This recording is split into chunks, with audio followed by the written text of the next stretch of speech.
Just wanted to welcome everyone.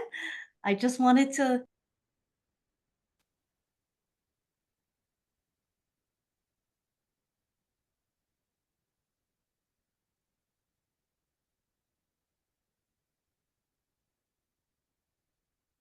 Oops, I cannot hear her. I can't hear her either. I think she the has meeting. disappeared from the meeting, in fact. Yeah, I can't see her. Looks wow. like a technical difficulty there. Wow, that couldn't have been planned. Oh, okay, here she is. Hooray! You're back. one. So, note to self, don't try to click buttons and talk at the same time. All right, so let's try this again. Welcome everyone. So coming up at Optics, we have a couple of things in October, the engineering education research and looking at transfer um, to transfer support for students. We also have a workshop in 2 Saturdays on the physics toolbox, which is a suite of free app-based tools for cell phones that students can use. And on the 25th of October, we will have a PER session, or I guess an AER session, astronomy education research. And what's not on there is that the following Saturday, we actually will have a workshop on using JS9 as a tool, especially with astronomy data work, but other fields can use the tools as well. And then aside from that, we're looking for you, the community, to help us think about optics in the future. We are thinking about the next grant and activities that would support everyone. So we have 3 different virtual sessions, and you're all invited to come to them. Great. So today we are here to talk about how to support students with disabilities. And we're thinking about practical things that we could do in our classes, so going beyond accommodations. So I'm Chris Louie. If you don't know me, I think you all know me. Director for Optics. And then we have Alex, Shahida, Tony, and Dean, who will be joining us shortly. He had a conflict. Do you guys want to say anything now, or you'll say hi when it's your session? Okay. Thanks, Alex. Okay, so next slide. We will. So this workshop here was inspired by a grant-funded interdisciplinary workshop we all participated in just over a year ago, called Facilitating Accessibility in STEM for Students with Disabilities at 2-year colleges. And it was a conglomeration of, or a collaboration between the 2-year college chemistry consortium, Optics, and AMATIC, which is the American Mathematical Association for 2-year colleges. And so we had 3 days where we learned practical skills and techniques in Minneapolis. Next, Alex. Thank you. So yeah, just a quick picture of all of us at this workshop, I guess. And we had mostly faculty, but we had a few administrators and staff from either instructional design offices or student support offices. And we had a whole variety of different disciplines represented. And so we were the physics contingent, those of us who are presenting here today. Next, Alex. Thank you. All right, so just very briefly, I wanted to point out different ways of framing disabilities. And here are sort of two different frameworks that I'm presenting that are not mutually exclusive. So one is the idea of an impairment versus a disability. And I think a very powerful quote I had heard in disability justice work is that if accommodations are done correctly, then I don't have a disability, I have an impairment. And I thought that was a powerful way to think about disabilities.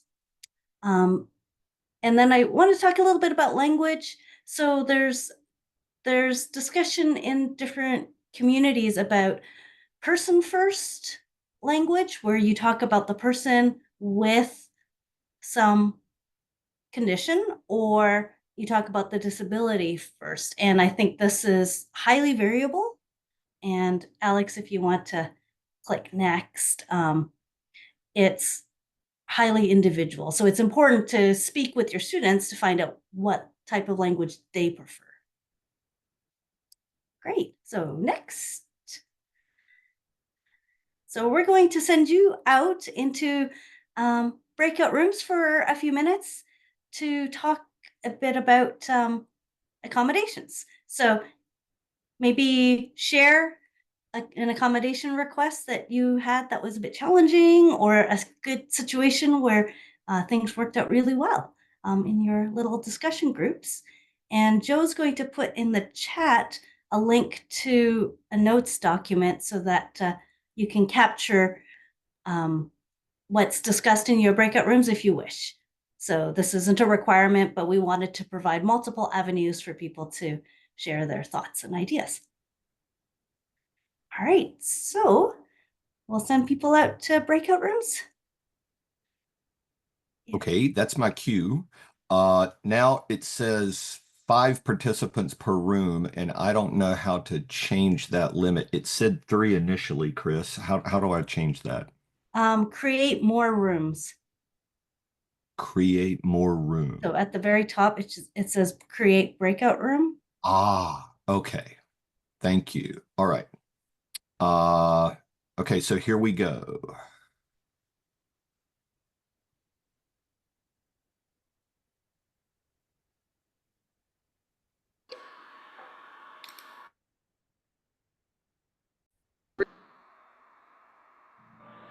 Hello. So just a quick note about accommodations. They are required by law, and they are designed to level the playing field. And I like this example. Some of the accommodations are so common that we don't even notice them anymore, like wearing glasses. Thank goodness that is an allowed accommodation.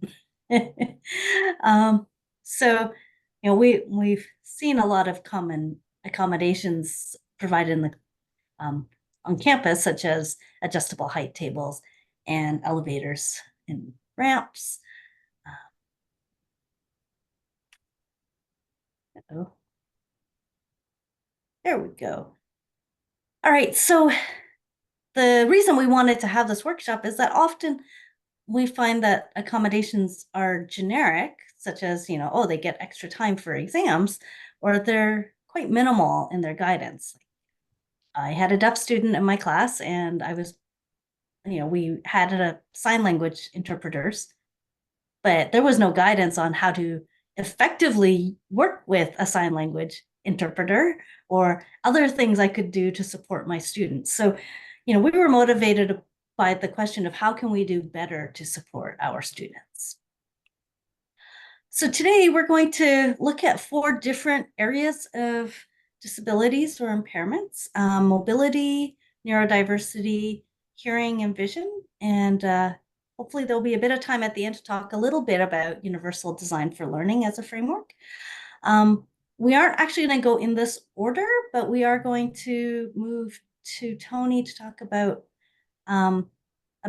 mobility. But before we do that, you're going to go through a few small exercises today, and they're to provide you with opportunities to reflect on trying to navigate an educational systems with an impairment, but we want to be careful to say that this is not representative of any of the actual impairments. They're just reflection opportunities.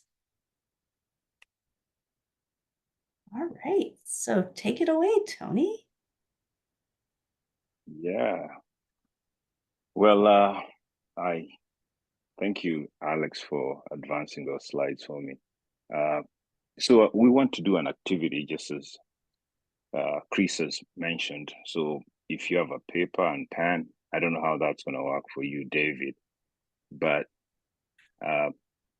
yeah, we need a paper and a pen.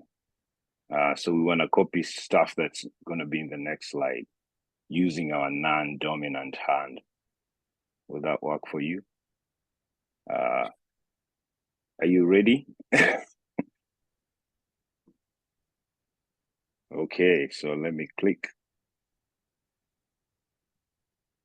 There you go.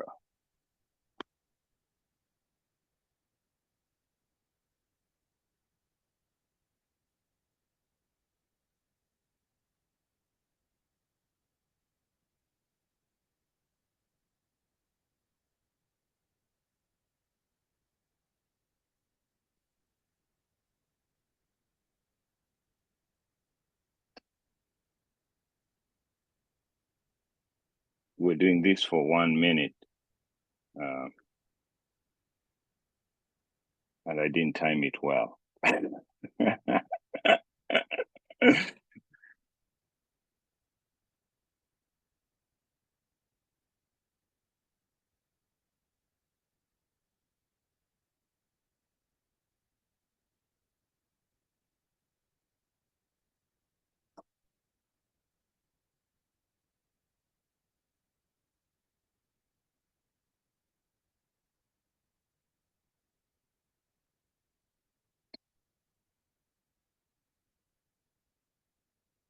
I think I'll give you 10 seconds.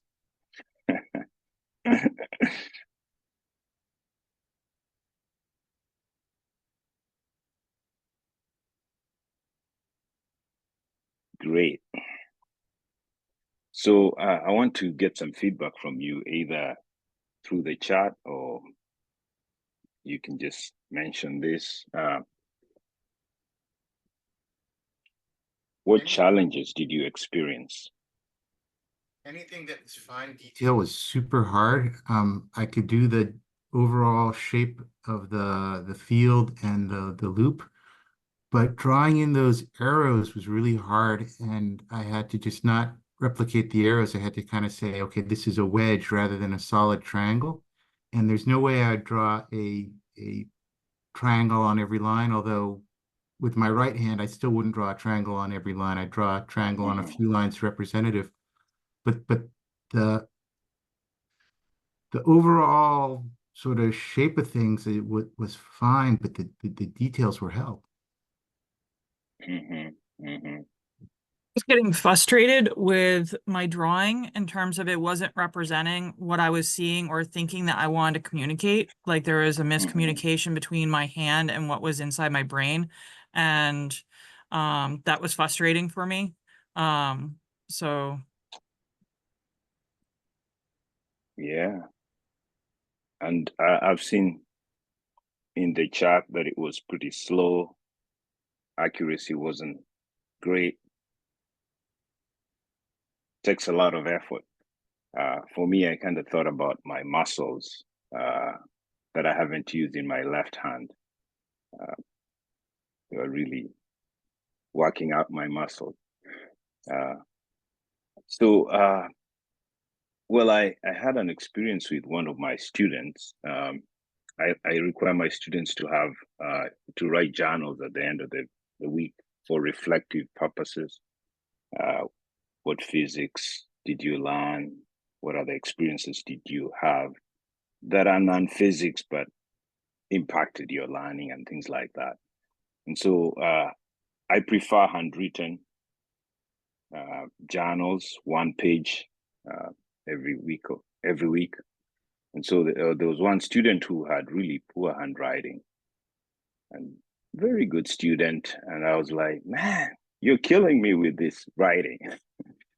And so the student, after a couple of weeks, kind of came to me and said, hey, you know, I actually had an accident, and the reason why I write this badly is because I actually cannot really write as well as I would want to do. So it gave me a different perspective of what students really are able to do. And usually I allow them to type. So it wasn't like, I was like, yeah, go ahead and type. I mean, if you talk to me about the fact that you can't write well or you would prefer to type, that's okay. So some of the common accommodations that we have is to use a scribe using adaptive technology. If you can't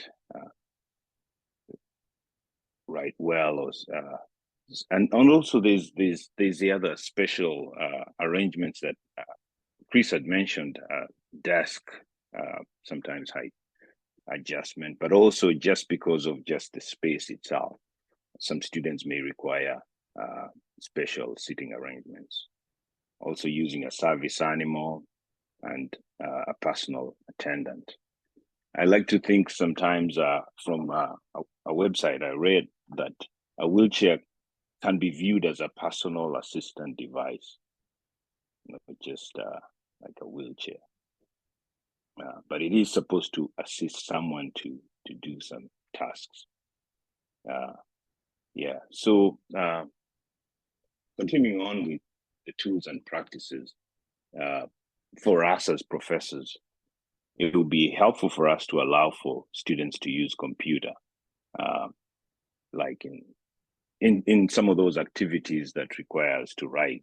There are some students who would really actually be very helped if they used the computer in terms of just their mobility issues, dexterity, and all that, and sometimes more even challenging things.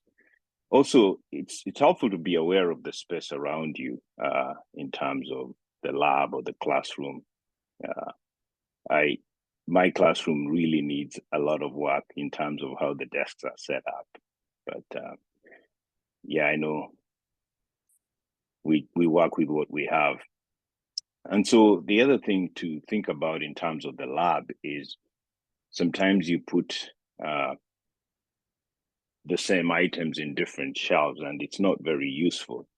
So we should look for efficiency so that the objects that can be used together are placed together. In our lab, we have the mechanics lab nowadays that has a lot more stuff that's mechanics as opposed to the E&M lab. So looking at efficiencies is really helpful. So we want to do another activity. We want to think about mobility and what we can do in terms of thinking about our students. What will you commit to doing in the next week to help make your spaces more accessible for people, for your students with a mobility impairment? So we're gonna break out into rooms and talk about this.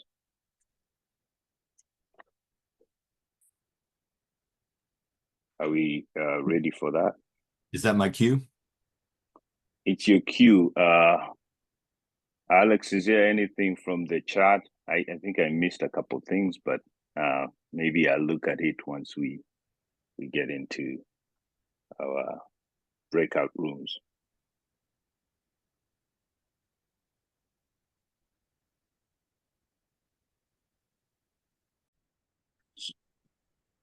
So welcome back. We were just chatting in our breakout room, which is a small one, about Joe's dad inventing a script, which was really interesting.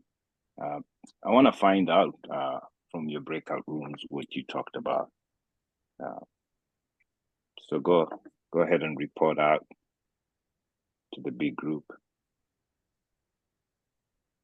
In our breakout room, we talked a little bit about how we haven't had a lot of students in wheelchairs or other mobility issues. But that some of us are teaching in rooms where the physical space is very flexible, where the desk can be moved, the chairs can be moved.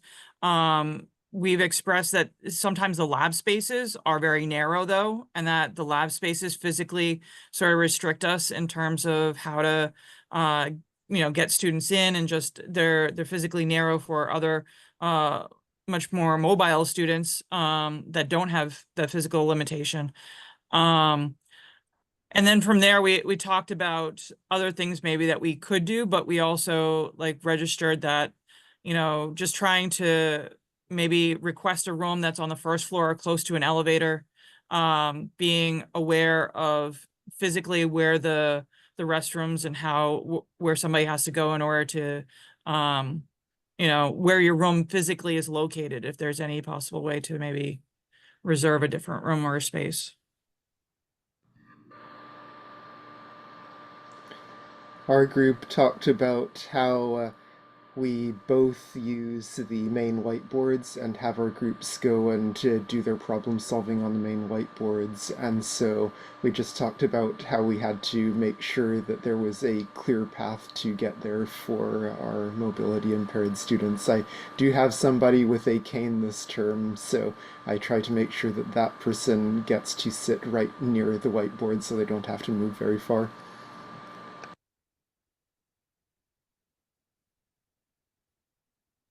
Great. Anything else to add? Tony, I wanted to share an experience that I had.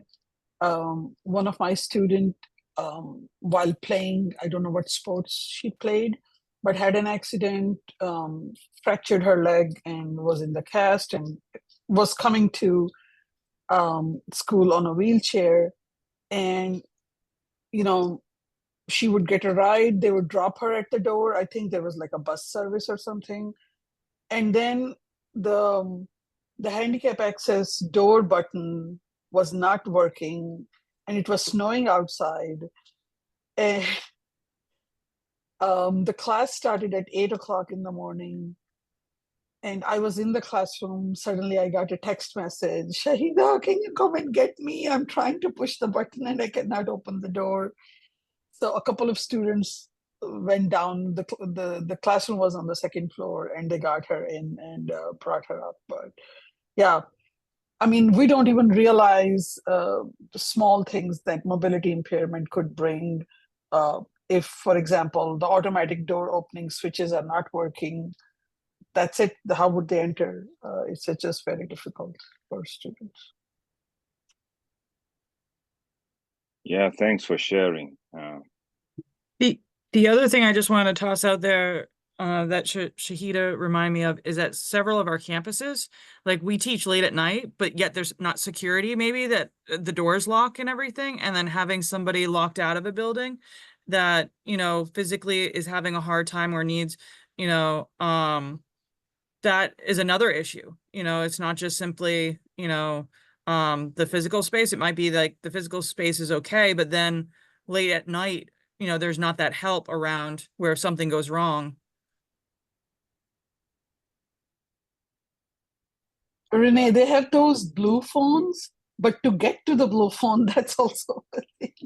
Sometimes they are not on all the entrances of the building, maybe just one entrance. And if students are trying to enter from another, it's just, they kind of have to go around and get the blue phones. We actually have a catwalk that connects from one building to another. And the student was in a wheelchair and he rolled out of the one building late at night, but he didn't realize that the doors were locked because it was so late at night. And so he was stranded on the catwalk because there was no way to get off of that. And he was actually thinking about throwing himself out of his wheelchair and crawling down some stairs in order to, so our school put signs on every single door that says, if you have problem, like it had the security number, but like he didn't know, he was like, I'm going to be stuck here all night. Like, and again, like there was no way for him to, it was just that the doors got locked and there was just no thought to like, oh, what if somebody gets stuck out here that can't use the stairs, so it was awful. I'll share Yeah. one anecdote from our workshop in Minneapolis. You guys remember? We originally had scheduled to have students with disabilities provide campus tours to talk about how they interact with the campus it, given their disabilities. And we had to change that last minute because they were doing construction on the campus, and the people who were in wheelchairs couldn't get around campus sufficiently well to do a tour. Yeah, I remember that. That was a last minute change. That college in Minneapolis, though, is really on top of things in terms of access to students with disability. Minneapolis College, it is. Yeah. So I guess we'll get to Alex now and hear about hearing impairment. So, Alex, I guess. Thanks, Tony. Hi, everyone. I'm Alex Bond. I teach at Northern Virginia Community College at the Annandale campus. Stop by if you're ever visiting the, capital region. And I was both nervous and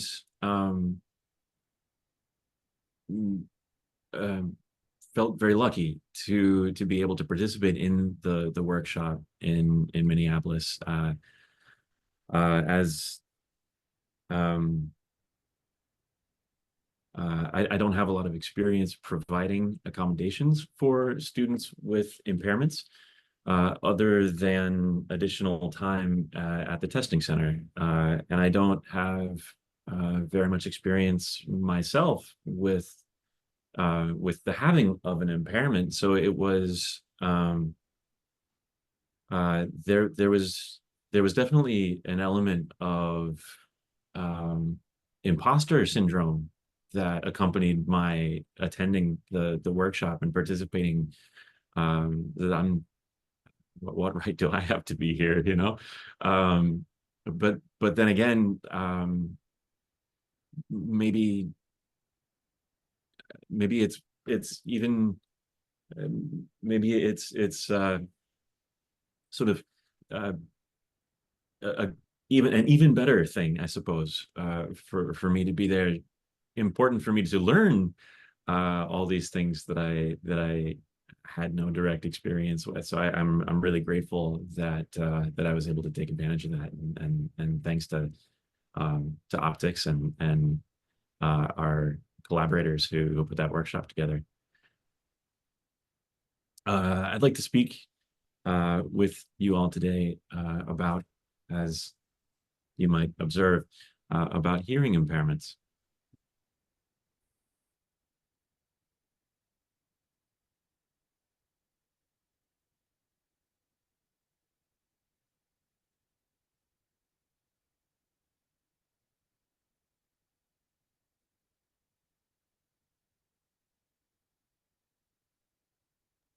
You're muted.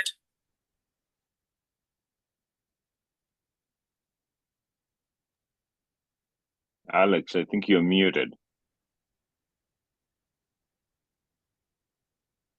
I'm are folks having difficulty hearing me? We were, but now we're not. It was intentional. I'm hopeful that you're all able to follow along with the captions, as someone who is experiencing a hearing impairment might have to do.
Anyone willing to share?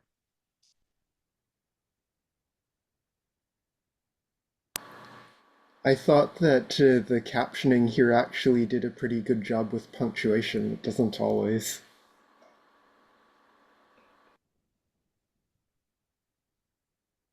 What I thought was interesting was that I found that I just started nodding to like every other sentence, and subconsciously I was giving feedback that was not hearing based.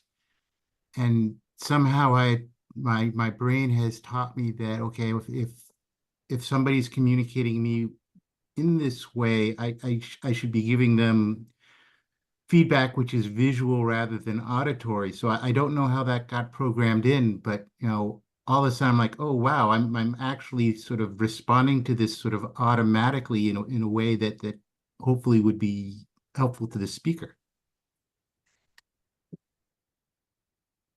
I found it frustrating, the experience, because I know for myself that I have difficulty hearing, and so that is not my like I don't tend to depend upon that. And I know that I talk about this with my students and everything, is that everybody has a different way of picking up knowledge, of interacting and sort of absorbing information. And I found this was restricting my tools on what I could pick up information-wise, because you were removing a potential tool for me. And I just had to focus on this one thing, which again, a student that doesn't have any hearing, they don't have that tool to pick up information with. So one issue I always see whenever I'm reading captions, which if there's like a movie or TV show, I always put on captions because sometimes I'm like, what did they just say? But it's always wondering, did the captions pick it up right, or did it pick up the wrong word? And you can't always really be sure. So that's one worry, is that if the captioning isn't good enough, it can pick up the wrong word and then you get the wrong meaning. I found it challenging to pay attention to the captions and what was on the slide at the same time. I felt like I was splitting my attention, trying to figure out what the caption was referring to on the picture, and I kept having to look up and down and was getting lost a little bit. I agree with Laura. I had the same experience. I don't even know what was on your slide because all my focus was reading the captions. So yeah, I totally agree with you. I find sometimes that I even get distracted by watching the captions evolve and I forget to even read them. It's sort of fun to watch them change, and it becomes visually distracting, and then there's a whole other layer of cognitive load that is associated with trying to actually interpret them as content. I think that we're at a slight advantage over maybe some other fields in that what we say is very content rich, and it's not perhaps like a theater class or some other class where the tone or the speaking voice or whatever else is carrying emotion with it, because that is very hard to read in text. So I look at this and say, okay, the auditory processing, which is now reading processing, is very different. And there's a lot of messages that are much harder to convey, but at least hopefully that's not as big a deal for us. The other thing that I'm thinking is, okay, well, I'm looking at a group of folks who are highly educated and have conquered whatever learning differences they may have, but what if I've got a whole bunch of kids in my class who are just like slow readers on top of everything else, right?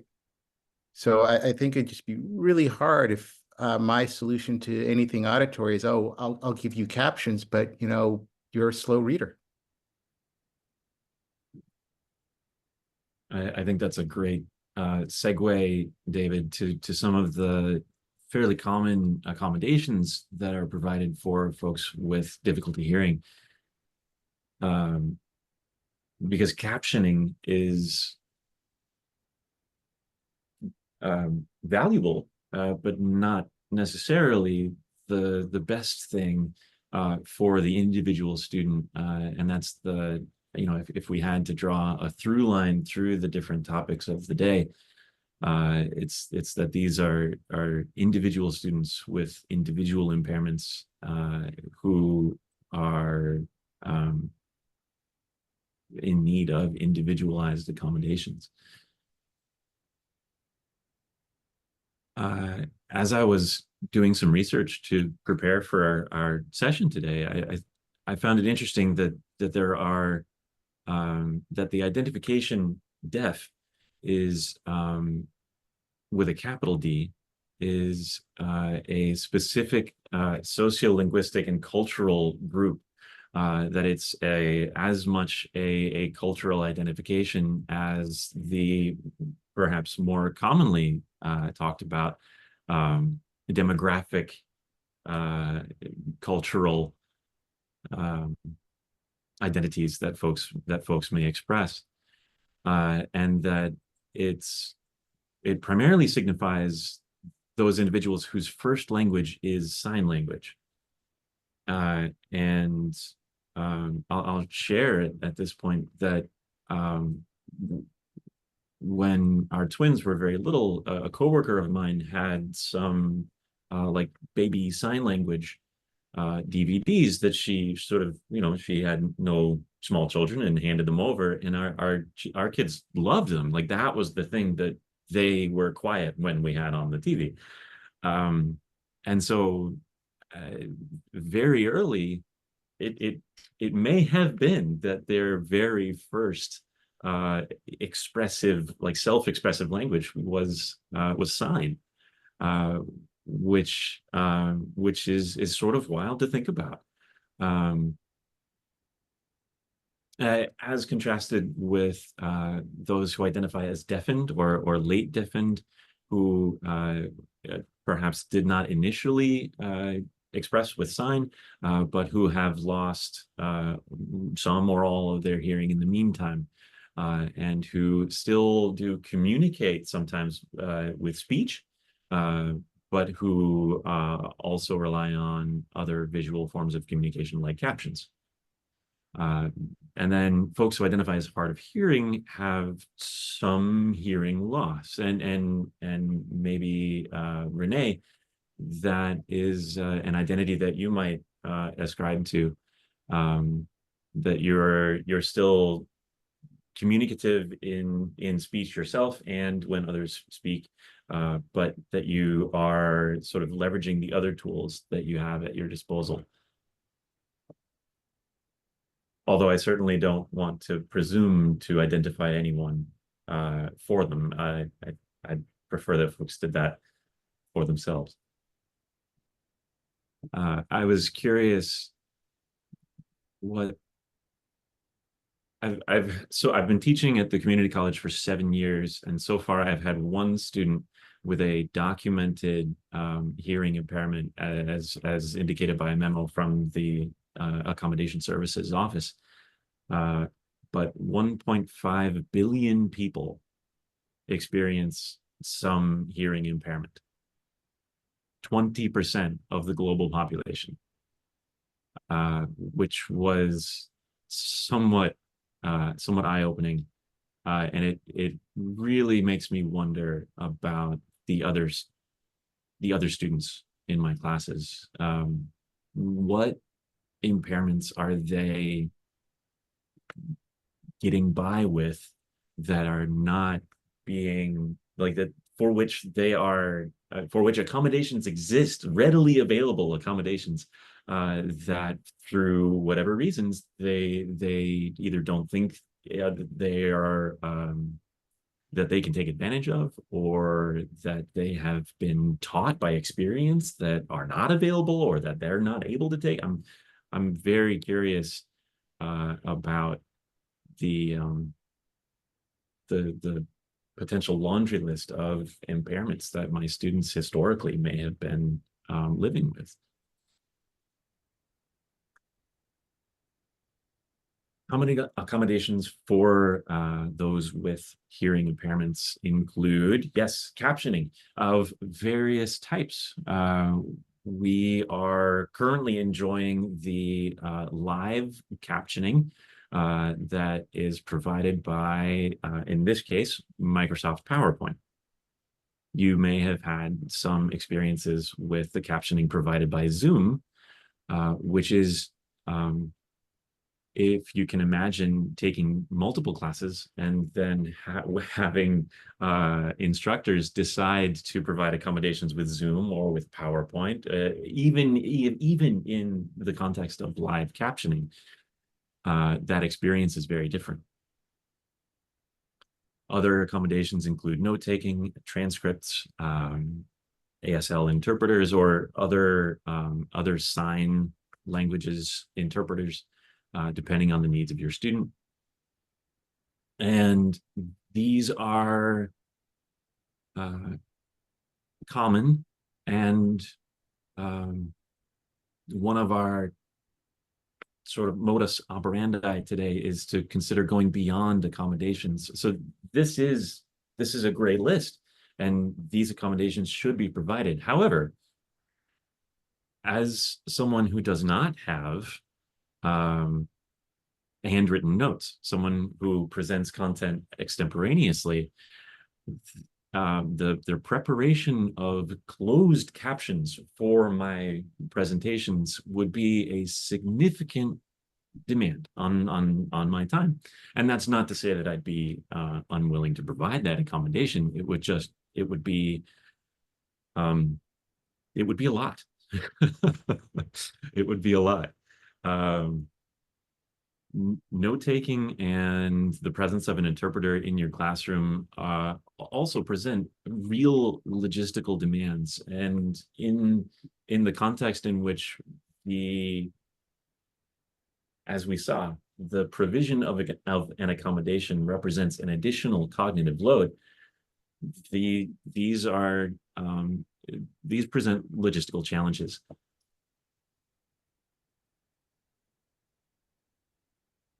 I haven't been policing the captioning too rigorously, but I've definitely noticed from Zoom errors as I used Zoom captions in my synchronous courses this summer. And it is important to keep in mind that comprehension declines notably with only a 3% error rate.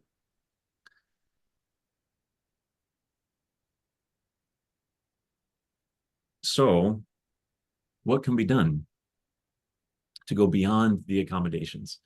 And it should, I hope, come as no surprise that best practice is to work closely with the person, their interpreter or their note taker or whoever, if there is some mediator for the provision of that accommodations, to work closely and actively with that person and with the accommodations office. That shouldn't be a surprise to anyone. Best practices for the for provision of accommodations and for interacting and having that communication.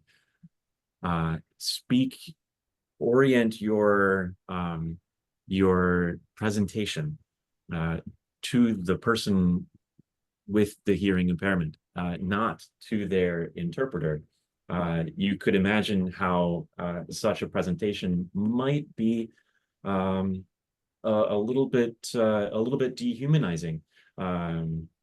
To have someone ostensibly speaking to you, but who is not in fact making even eye contact. In advance, even if it isn't tempting anymore to try to prepare some lecture notes to share with your students, prepare a discipline-specific vocabulary list that your student and their interpreter or note taker can share and can work together to evolve as need arises. this is one I struggle with. It is, I, first of all, I pace when I present content. And I very often gesture to the board. But as soon as I gesture to the board, now at worst, I'm facing away from you. And at best, I've drawn your focus away from, if there is an interpreter present, I've drawn your focus away from that interpreter. And now I've doubled your cognitive load. Demonstrate the thing, move to where the topic is in the room. If you would like to move, like if you'd like to refer to something on the board, move to the board and perhaps gesture behind yourself so that you can maintain a sort of a full-on presentation as opposed to the alternative. And yes, do provide at every opportunity written instructions and not just verbal. And you might have the experience that my students have, I'm sure, from listening to me just for these few minutes. Gosh, he talks a lot and quickly. And I think that written instructions, notes in advance, any recorded content presentations would benefit even my students without any hearing impairment, let alone those students with one.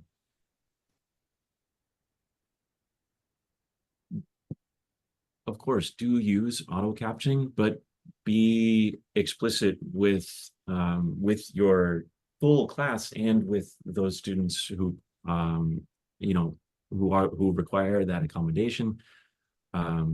Again, work closely with the person.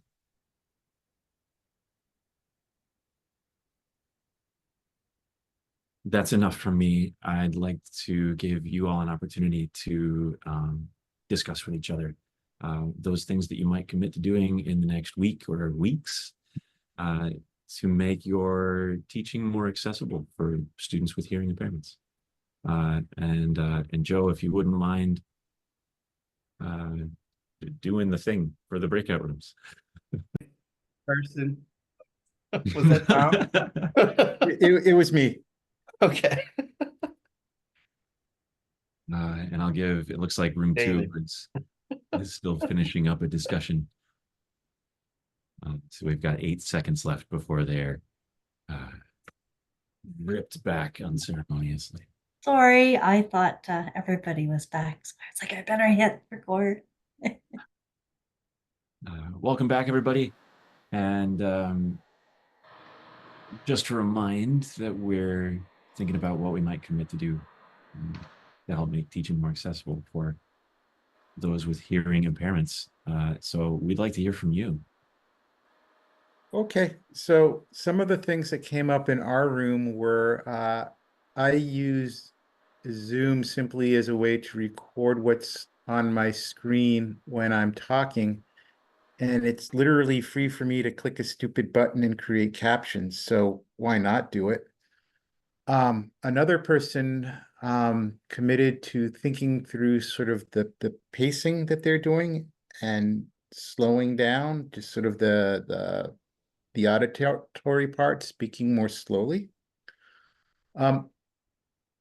Another person thought about eventually exploring sign language, but was also very cognizant of some students will try and write down everything that you say, and being a lot more transparent about, okay, this is stuff that is super important. You're going to have to master it. It will be on the test versus, oh, this is just an interesting story that professors tell to kind of enrich the topic. So maybe you don't have to write all of it down. You can sit back and listen to this story. And that triggered a memory for me in that I had a colleague who was very intentional about that sort of division of information and would literally on one whiteboard write the important on the test stuff. And if he was at the other whiteboard, that was the sort of, I wouldn't call it entertainment, but the more of the enrichment side rather than the you must know this for the test. So just visually, if this professor was standing over here, it had a different priority than if the professor was standing over there.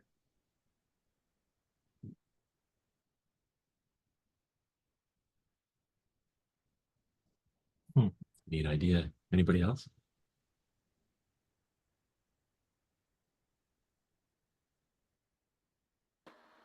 Yeah, so definitely speaking slower was one of the things that we talked about in our room. One of the things that I was thinking about with speaking slower, Tom was pointing out that for people with hearing aids, that speaking slower can help the hearing aid to register it. But I was also thinking that it was a universal design element because there are students in my class whose mother tongue is a foreign language, and their processing of English is just as slow as somebody who has a hearing aid. So slowing down actually helps a lot of different groups of people. And then the other thing we were talking about was that some students, they like to share their printed instructions and questions sheets, but some students like to have their own. So uh, just making sure that everybody has enough access to the printed instructions and questions, however they want to get it, is a good thing. Thank you. Comments about multiple whiteboards make me think about how I would even begin to provide a full accommodation in my high flex classroom this semester.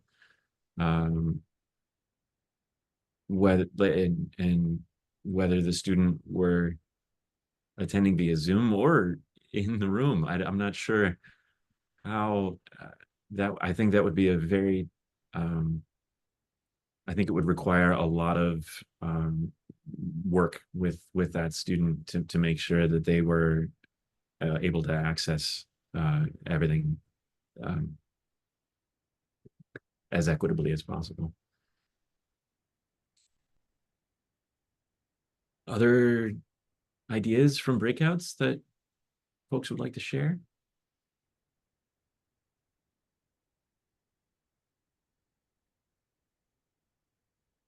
Give folks another minute. I had intended to call out something from the chat here on the recording, but we got distracted while y'all were in the breakout rooms, and I forgot to read it. So now I get to do that while we. I think now, unless I'm wrong, is a good time to take a short break to stretch and perform those bodily functions that you've been holding off performing, get some refreshments, and we'll start our break here at 1:20 p.m. on the East Coast. For 15 minutes, we'll start again at 1:35 Eastern. See you soon, folks.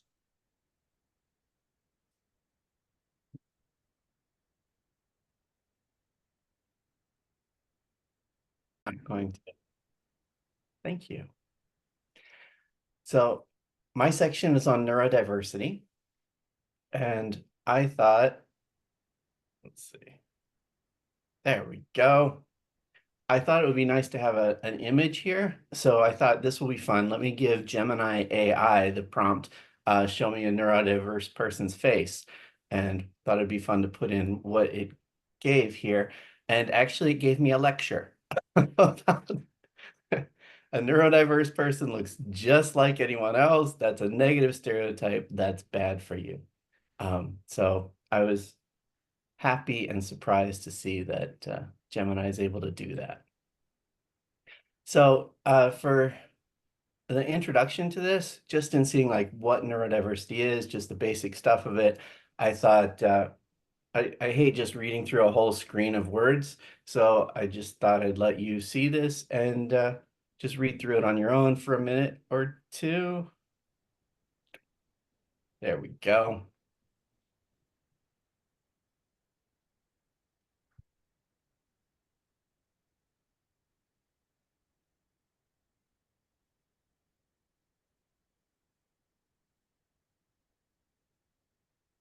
Yeah, that was on purpose. I was looking for, we're trying to provide some way to get some sort of experience of what it's like to have this kind of disability.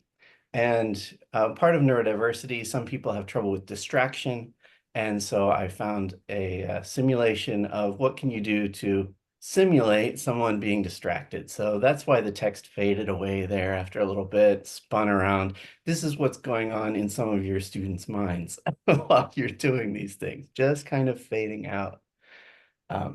So going through it, yeah, neurodiversity refers to a lot of different things. Autism and ADHD are two big ones that people often think about. Tourette's or any other kind of tic disability, OCD, lots of different things. And it always seems funny to me the common accommodations don't seem to fully match what needs to be done. But it's usually just more time, quiet space. I haven't had anyone who's supposed to have gotten individual work instead of group work, but in retrospect, I have had students that I wish I had done that with anyway. So when reading through that screen before I walked through, what challenges did you experience?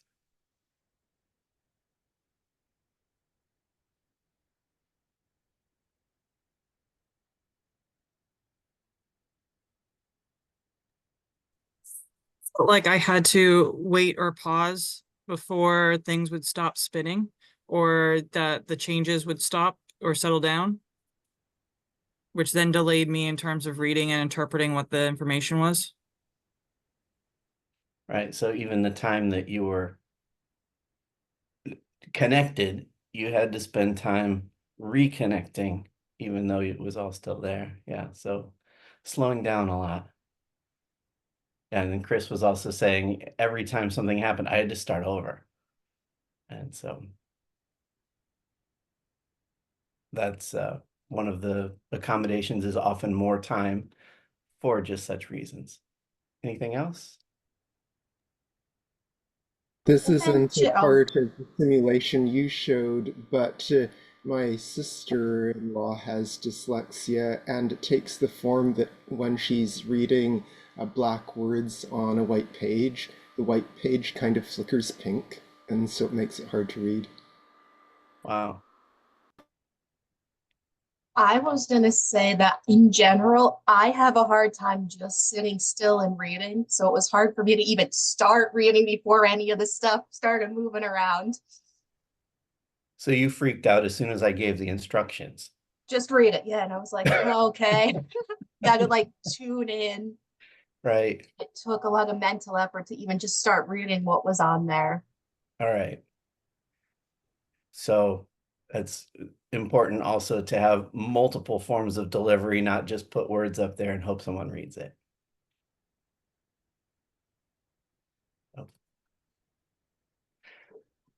So I've just got a couple of pages of tools and practices, and some of this is going to come back to what people have just said. So my son is on the autism spectrum, and so I'm going to give some insights as, like as the parent of someone who's watched their son go through some of these classes. Clarity and consistency and a motivation statement for every assignment is really important. See, my son started college 3 times and failed out all 3 times. He has no degree. And when he would take a class, he always got either an A or an F. Every single time it was an A or an F. And if it was a situation where he understood what he needed to do and why. The why was super important. Then he could do it. And he did, you know, A quality work all the way through. If you didn't convince him that this was important to do, then he wouldn't do it, period. And so having a motivation statement for everything, and even asking students at the beginning, like, why are you in this class? Think about, why are you here in the first place? To get the motivation there so that they will do things, even if they don't feel like in the moment, maybe this is so important. Another thing that's, oh, and for clarity and consistency, I said my son is on the spectrum here. And I was in his apartment on Thursday, and I was talking to him saying, you know, I'm going to share some stories about you and your education. He's fine with it. He said he's fine with it before. And while we were moving furniture in his apartment, that desk right there that you can see the corner of, you see how he set up all the pretty little rows there with nice consistency, green, blue, yellow, red. When we were putting that table into place, the far corner piece popped out. And so we had to take a minute for me to put it back in. And then it occurred to me that I could pull out the next one too. I don't know if you can see, but I reversed those last two on the end there. And he said, Dad, you know that conference that you said you're gonna go talk about? I want you to show them what you just did to me. So that's why that picture's there. So there we go. With my own son, I guess I didn't do consistency. I'm betting. I have a feeling that I'm going to go to his apartment again tomorrow, and I'll bet he'll have switched it. So yeah, keep in touch. Another thing you can do to help for a lot of neurodiverse students is to incorporate special interests that they have. So find out what job they're going into, find out what hobbies, sports, whatever, and try and incorporate those into an assignment. And one really easy way to do that is to have like a final project where they have to apply whatever it is you've been learning to something that's of personal importance to them. And so doing something like that's really helpful. Another thing is flexible deadlines. That doesn't mean no deadlines, but having some ability, you know, like if something's due on Monday, just make it like if you're a little bit late, then you don't fully lose credit, but have kind of a slower losing credit over days. And also, this is also in the next line, having multiple ways to demonstrate competence. One thing is with resubmissions. So with flexible deadlines, I had one assignment where you can turn it in once per week and, you know, until you've got it. And so if you were late turning it in 1 week, that's fine. You just turned in the next week's assignment. So that's one way to do that. Alternative grading, pre-recorded versus live presentation. So this is something where sometimes like I will have students present things to the class. I had a final project and a lot of students really didn't want to present something to the class, but were fully willing to record themselves ahead of time doing it and then play it, you know, play a video of them presenting. So giving just options like that can be really helpful for people.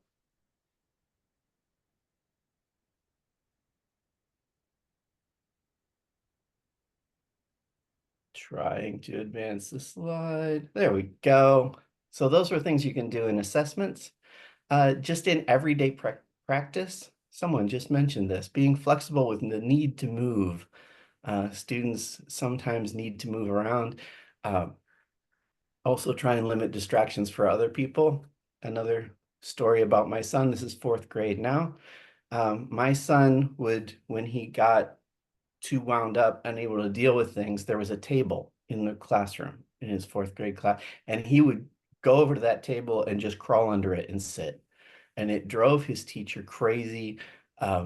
He would do anything he could to try and pull him out of that space because he said it was just too distracting for all the other students. And it really didn't work. It would just, if you try and force him out of something like that, it just makes him lock down. And so he did not do well in that teacher's class. I don't, you know, if it was really distracting for other students, then maybe something needed to happen. But if other students are able to handle what's going on, you really can just let them go. Um, I had a student last year who would reset every time he walked through a doorway. And so he's always running late. And I would have started, we'd be 2 or 3 minutes in, and all of a sudden the door bursts open. He takes 3 or 4 steps into the classroom and then stops and stares at the ceiling with his mouth open. Stand there for 5 or 10 seconds, and then he recovers and moves on. And so, you know, that's something that you just have to be flexible. It's going to be a distraction for a little bit, but after the first couple of weeks, everyone was used to it and no one paid any attention anymore.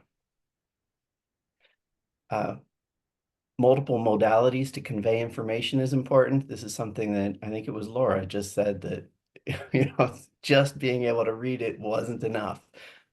You want to hear it, read it, have things available in many different ways. Maybe have pre-recorded lectures and the lecture you give, and, you know, just different ways to represent everything.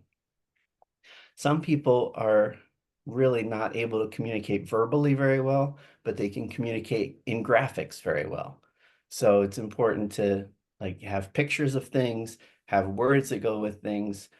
Some people can do math and can't do anything else. And so being able to maybe at least start them on math and work through other things. So convey information in any way that you can. And consider the point of grading. So this goes along with the question of why should the student do these assignments? They need to understand why. And for something like homework done outside of the classroom, how much emphasis should you put on something like that compared to other things that are going on? This is something that I haven't seen personally. It's hard for me to fully understand the reasoning behind this, but everyone who's an expert on neurodiversity, everywhere I go, says, you know, homework's a bad idea for putting heavy grades on it. So if anyone else can enlighten me on the importance of that, that would be great. And then just the way points are determined, especially for something that if I'm expecting classroom participation, some people are not able to participate in class in the same way or in the same level as other people. It's just very difficult. And doing group work instead of individual work. You know, do they get points for how well they work in a group? Again, it's something that's subjective, hard to show.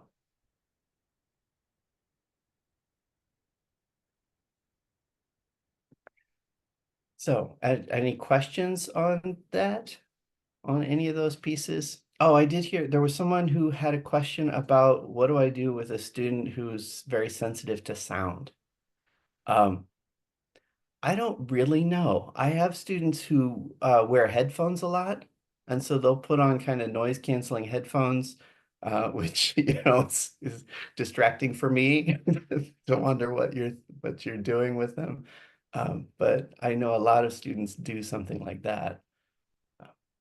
Yeah, I had that question. So like I talked with the student at the beginning of the semester and we developed hand signals, like if she has those on, like when I really need her to get back into the class, like, you know, I would give her a hand signal and then she would like take them off but she just would need to go into a more of a like just quiet place to really process and be able to focus, and she needed that ability to. And so I just didn't know if anybody had heard or seen or experienced that before. So I was just Yeah, in our physics classrooms, it's really convenient. We have 2 classrooms that are almost back to back with this like prep room area in the middle. And I will routinely during test time have a student who wants to take it in the test room by themselves. And, you know, knowing that I'm going to poke in on them every now and again just to make sure everything's okay. But yeah, they need the quiet space. I had a student this last year who would wear headphones during class, and I didn't understand it at all. And they said, yeah, even you talking is distracting to me. I can get enough out of what you're writing on the board to follow it, and that's the best way that I can learn. And I figured this is somebody who's in their 20s. If they think that's the best way that they can learn, I'm not going to tell them how that they're wrong. They've made it this far doing this, and this is what works for them. So it was really weird having somebody wearing headphones to cancel out what I'm talking to them about, but they did well in my class. Kind of related. I had a student wear sunglasses to class because the light, the sensitive light. That was a little weird to think at first too. But yeah. Yeah, I never have the lights on in our classroom at full brightness. It's crazy. I have limited control over them, but yeah, the regular setting is too much. And nobody seems to mind it a little bit dimmer.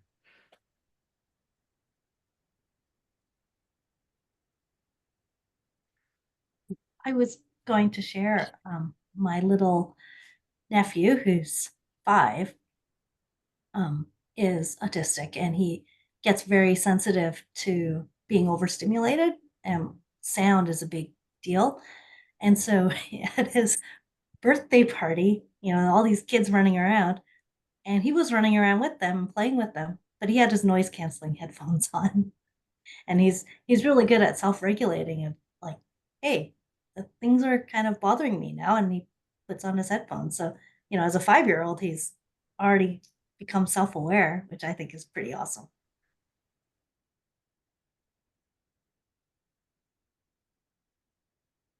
I see in the chat, there's a whole lot of things going on about, yeah, it's just not a good idea to give lots of points for homework for all kinds of reasons. It sounds like most everyone's already at that place. So that's a good thing. You've already got your classroom and you're teaching more set up to be accessible to neurodiverse students. And oh, something I forgot to mention. So I told you my son's on the spectrum, so he's neurodiverse. He and many other people who are neurodiverse actually don't consider it as a disability. They would say that, being neurotypical is more of a disability than being neurodiverse. I actually just discovered that there was a self-test you can do to figure out if you're on the autism spectrum. And I failed that test just like I fail every personality test and thing. I'm above the point where you would think about like, okay, this person might be on the spectrum, but I'm not so far that someone who is not on the spectrum might not have tested in that range. So I'm right in this, right in that little area. So I don't know. I guess I don't consider myself disabled, even if I'm maybe a little bit off on the spectrum. All right, so group discussions now. So back into your breakout rooms. We'll take about 5 minutes there.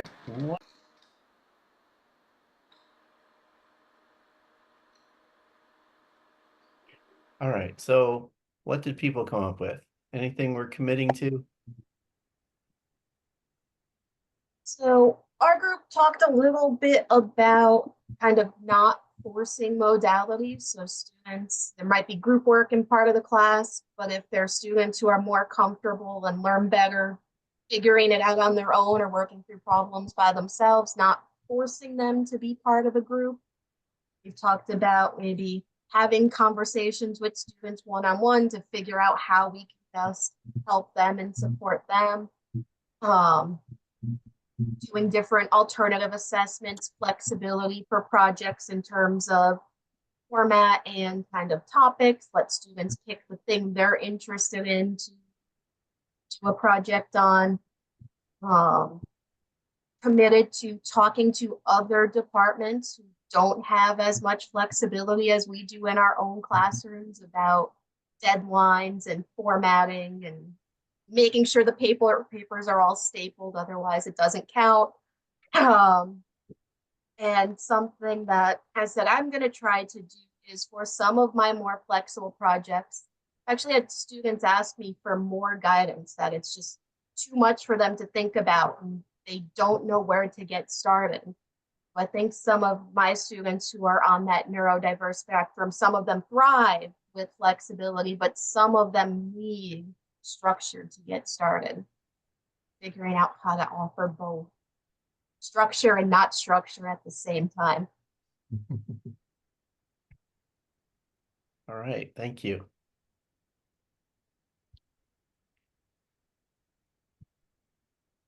We talked about having how having a clear purpose and having a grading rubric and things like that. Those can be part of design elements that you might have already considered, like the transparent assignment format, Tilt, if you've heard about that.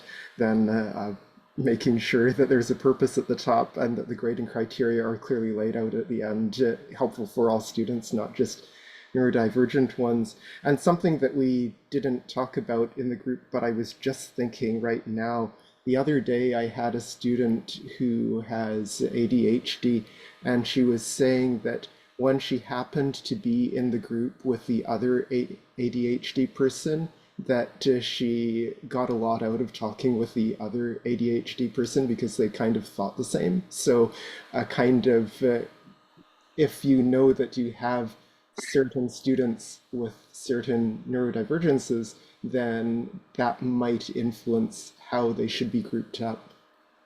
Mhm. All right. Yeah, thank you. And I wanted to mention, Laura, you talked about too much flexibility. There was an article by Liam McDermott in the latest The Physics Teacher, and I don't know if the link hasn't been put here yet. I'm sure we can put it up here. One of the things he talked about was the importance of scaffolding. So doing exactly what you're saying, breaking things down into smaller pieces. There it is. I knew Chris was good at that kind of thing. All right, so there's a lot of good stuff in there.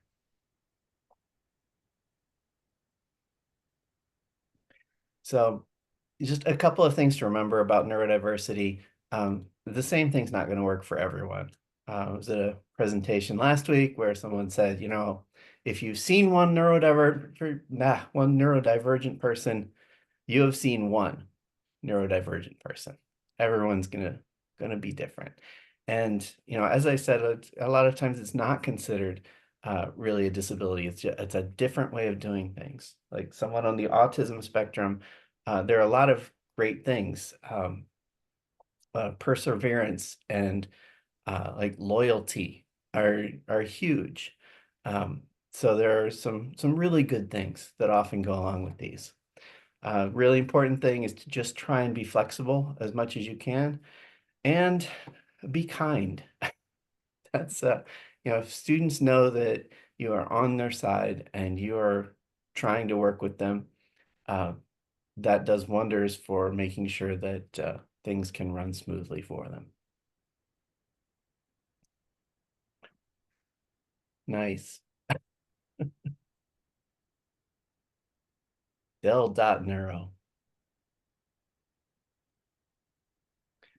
Divergence. Yes. That's how my mind works, okay?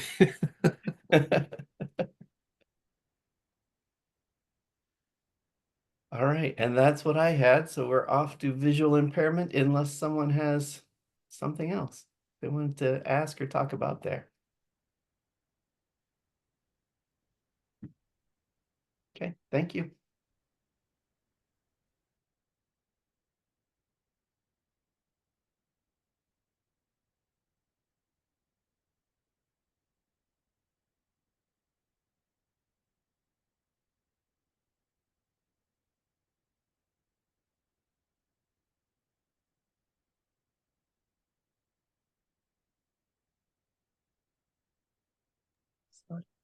I just lost all the controls at the bottom of my Zoom. Sorry about that. Okay. Yeah, thank you, Alex, for giving the control. Just very quickly, my name is Shahid Dar. I teach at Mohawk Valley Community College. We are in Utica, New York, which is central New York, and we are part of the State University of New York system. So, like all the presenters, I was also given a chance. So I'm not doing anything. Oh, yes, I have the control, sorry. So through optics, I got a chance to attend the workshop that happened in Minneapolis last year. It was, again, some of the things you already knew about, we know that, yes, these accommodations are already there. But for me, one of the most, I would say, exhilarating experience was when they brought in the students who had different types of disabilities, and those students shared their challenges and all that, and that kind of changed a lot for me. So what I want to start with for the visual impairment experience is I request that you all please close your eyes, and I'm going to play a video. I will not play all of it, and in no way I am trying to criticize the person who is teaching there. It's just we are trying to understand what happens when we play a video in the class, and if somebody is visually impaired, how does that sound to them? So once I click on the video, and which I'm not able to for some reason. So maybe I cannot play it, but Alex, can you play the video? So please close your eyes, and then maybe we will play for like a minute and then ask you to reflect on that video.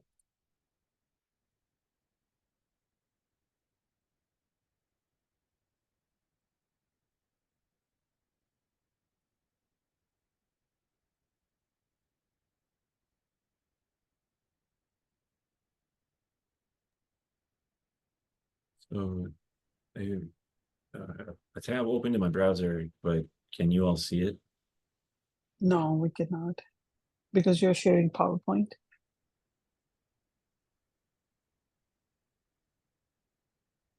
How about now? Okay, so now we can close our eyes, and maybe like in a minute we can stop the video. Let's say that we have the linear equation. Y is equal to 1/2 x, 1/2 x minus 3.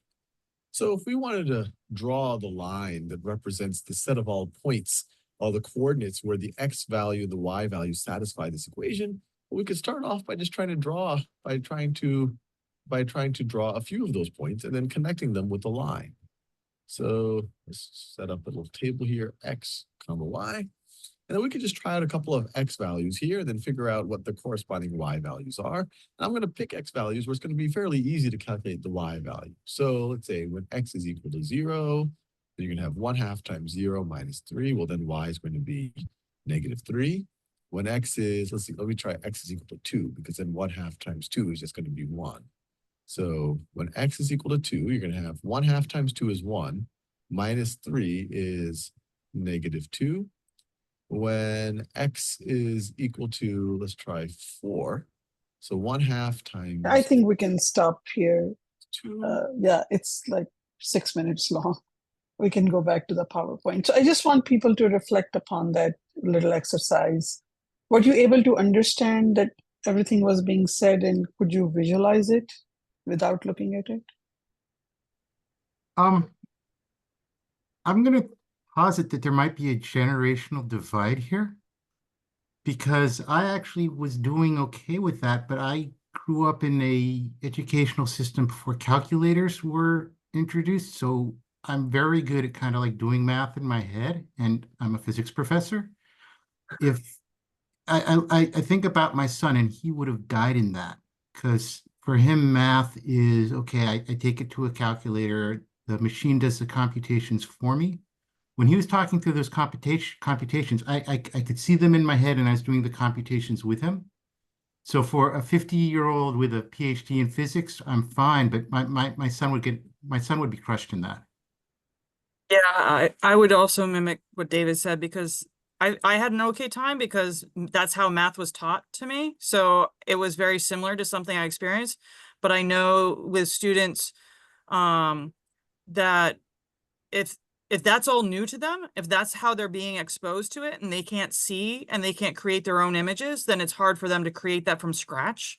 And so that's, yeah, so I would mimic what David said, that I could connect it to my previous experience because that's how it tailored itself to that.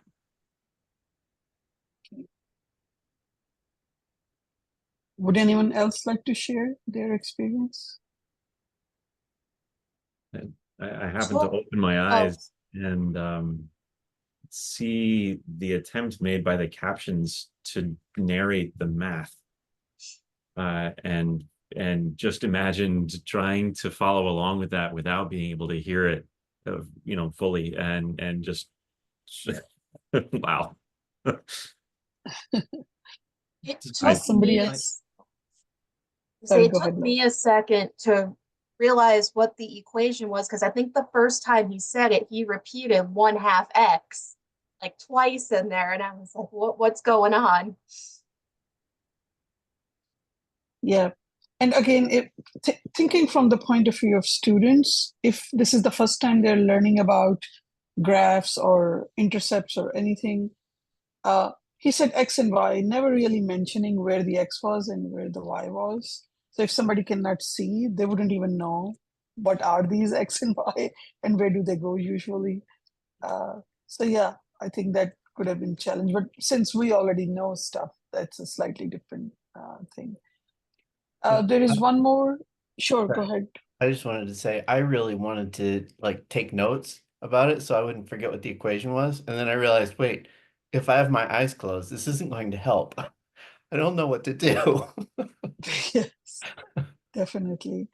And For- it happens oh. in the classroom. Yeah, sorry, go ahead. Oh, sorry, I was gonna say for this one, I was able to do okay. With mental arithmetic, usually if I'm given two numbers and they say, okay, now add them together, I can add them together and get the third number, but then one of the original two will be dumped from memory. And then I'm just stuck with the last one. In this case, once I look at the number, I'm like, okay, 2 times a half minus 3. Like, okay, I got -2.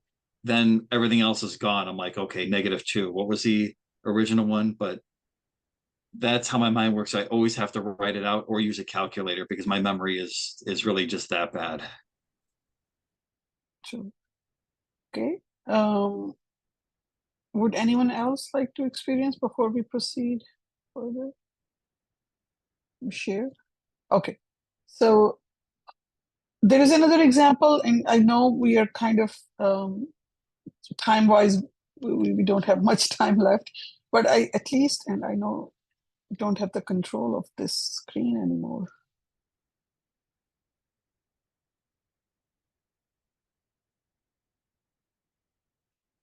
I don't know if that will help.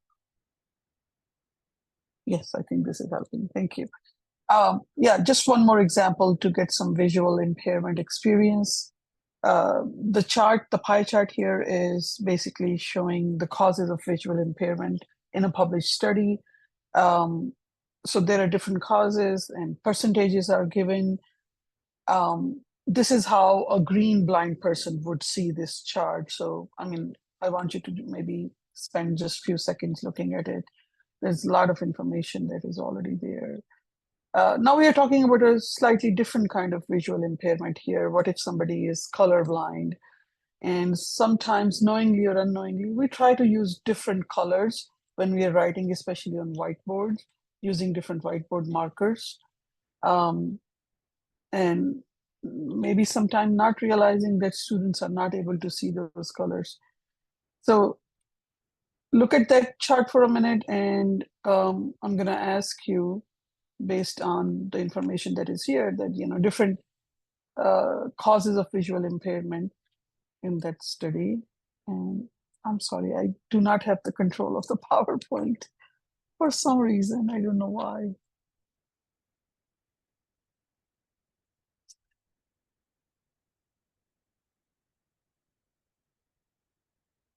Okay.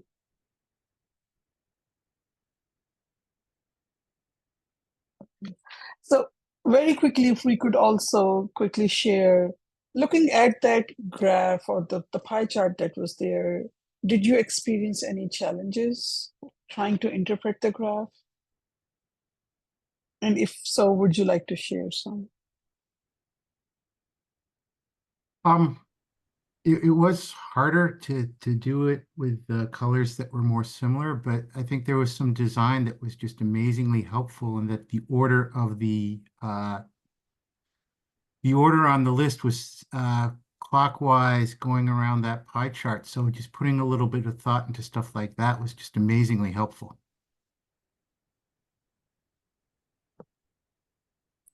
Yes, We had talked in one of our breakout rooms about, if you're doing a flame test, or if you're doing, I see Chris did a comment about the color blindness for the color bands for a resistor and stuff like that, like trying to use other methods to identify color.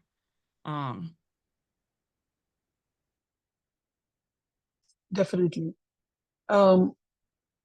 Anyone else?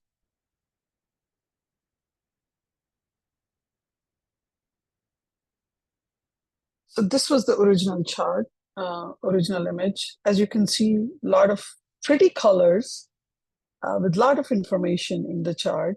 But sometimes if we use a lot of different colors, we don't know what or how it will appear to a person who is colorblind. So going on with that, just wanted to share very quickly some information about color blindness. 1 in 12 men and about 1 in 200 women are colorblind. There are different categories of color blindness. Out of that, red green is the most common, where people are not able to distinguish between the colors or don't see these colors properly. Blue yellow is the less common, and the complete color blindness is the least common.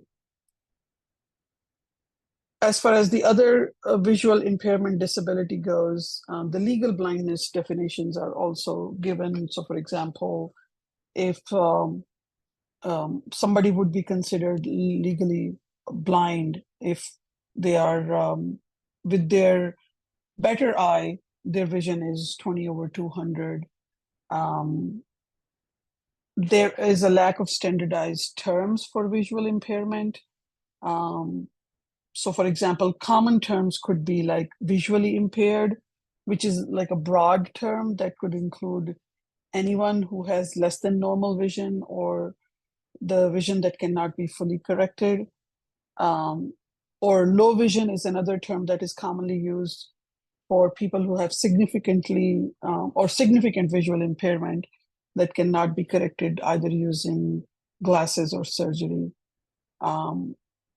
But they don't meet the threshold for legal blindness, which is 20/200. Some information about statistics on visual disabilities in the United States. So about up to age 20, the visual disability in 2016 was about 0.8% in people who are up to age 20. And then ages 16 to 75 plus reported a visual disability of about 2.4%. So much higher in older people. Very quickly looking at the educational attainment for ages 21 to 64 with visual disability. As you can see that less than the high school graduation, 22.3% were able to do that. High school diploma or GED, about 32%. There was some college education or associate degree, about 30% of people who reported visual disability were able to achieve that. And as you can see, higher education becomes more difficult because the percentage is much lower. Here are a couple of things that we can do to support visually impaired students. First of all, when we are teaching in a classroom or a synchronous class, we make sure that we verbally describe images that are considered vital. So I have never had personally any experience of teaching a legally blind student, but I have worked with legally blind students in the context of student clubs. So we had a fully blind student who was in one of my clubs, and I had to go through the training through our Office of Accessibility Resources on, in general, how to basically work with visually blind, impaired students. It is really important because sometimes when we are teaching, we just say, look here, look on the board. But we have to be mindful of the language that we choose. Verbalize instructions, whatever instructions are being given to the students, don't just put them on the board, but actually say it out loud so students understand. Avoid using terms like, over here we have an equation, or over there we have something written.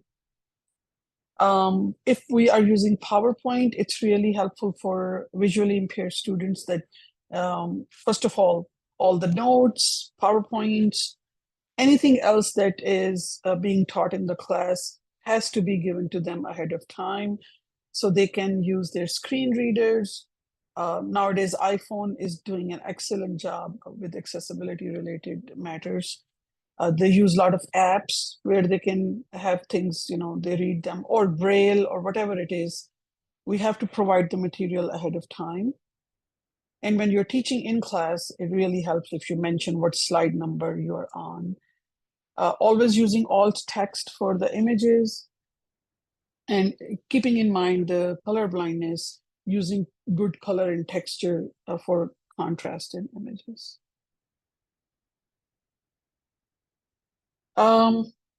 Another thing was that we choose textbooks that have Braille editions. So again, there could be textbooks that don't have Braille editions. In that case, we want to make sure that the notes that we provide or the textbook that we are using is screen reader capable.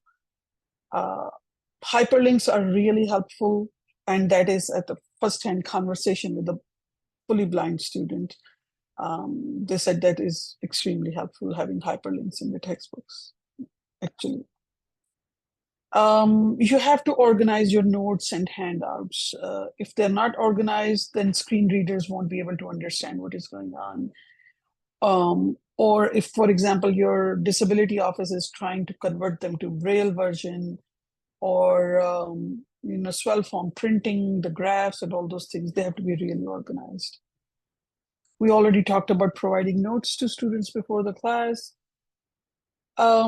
Assessment is really tricky because you need to have questions on the test that don't maybe need a visual aid or can adapt to visually oriented students. So for example, either a blind student will have somebody who will take tests for them, or if they're taking tests themselves, this will either be a specific app that they use.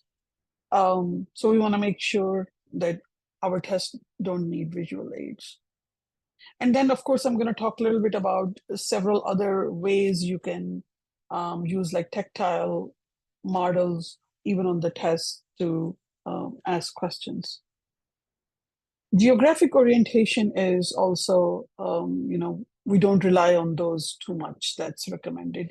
So I've seen firsthand, as I said, I worked with a blind student. They brought him into the campus where it took several days just to get comfortable with where the classrooms were and where he was going, and getting used to the floor and understanding the direction in that sense. And then we were told, for instance, when you approach a blind student, never just start talking. Always first introduce yourself, who you are, and never try to hold their hand. Always try to hold them from their elbow and then walk with them. Because they need to use their hands to basically look at the, touch things and feel and all that. Yeah, so geographic orientation is something that we have to be careful about. Always use built-in headers and other formatting tools.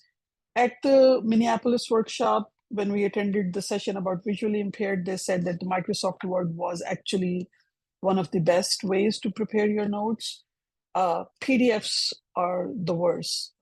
Screen readers don't understand PDFs as much. And then there are several other tactile models or tools. For example, we worked with WikiSticks, and I'm going to show you a few pictures. There are these sticks that are basically dried glue, and then you can take these sticks and you can mold them and transform them into different shapes and make diagrams out of them or graphs, and then visually impaired students can touch and feel what it looks like. or you can do the thermal printing or swell foam printing. And then using visual to audio representations is extremely helpful as well.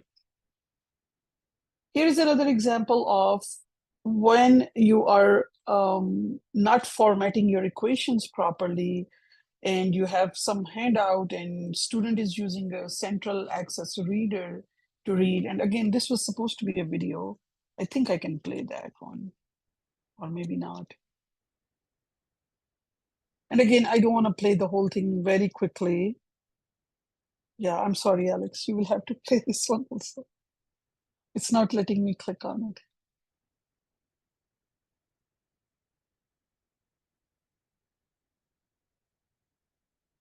We cannot hear you, Alex.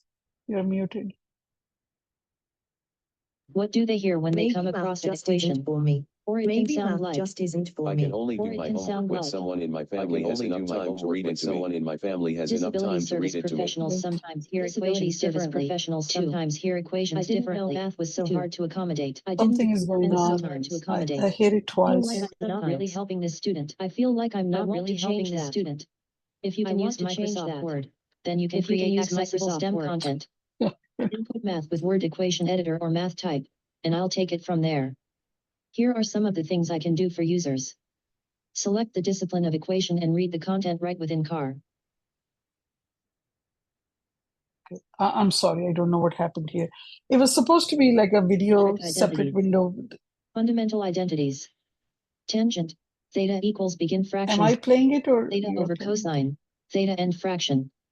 Cotangent. Theta equals begin fraction cosine. Theta over sine. Theta end fraction. Okay, we can stop the video. So again, I can share that later. It was supposed to be a video where the central access reader is trying to read the equations and cannot because they are not formatted properly. And then it shows you examples of how the equations have to be formatted properly. It's like, again, a couple of minutes long video, which you can watch later. Yeah, this is one of the best screen readers that is students are using. The other thing, and I just lost.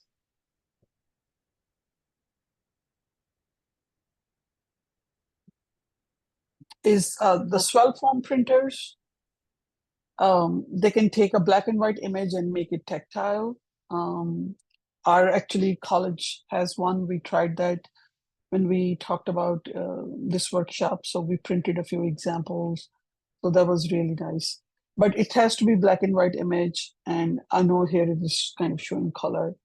And if the colors are not contrasted properly, for example, instead of, let's say, a black line, if you're using gray color, it won't really print a good, it won't make it very tactile in that sense.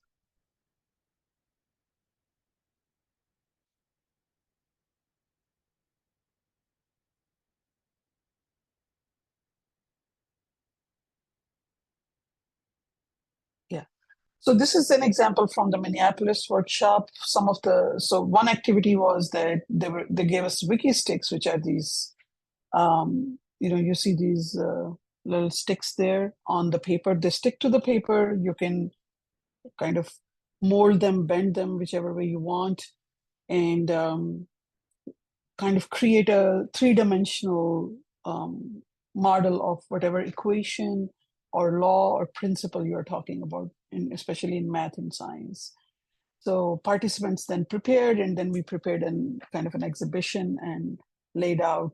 So mine is right here, bottom right corner. I did Malu's law. It was a little tricky because I didn't know how to do Greek alphabets in Braille. So I just used A for angle and M for Malu's law. So it was, yeah, a little challenging. But some of them were really neat.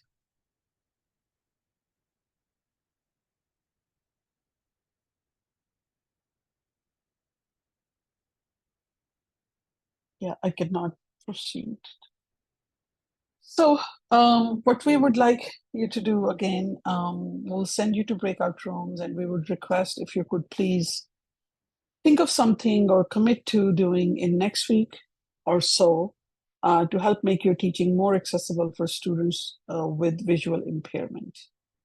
And I'm sure Joe will create the breakout rooms.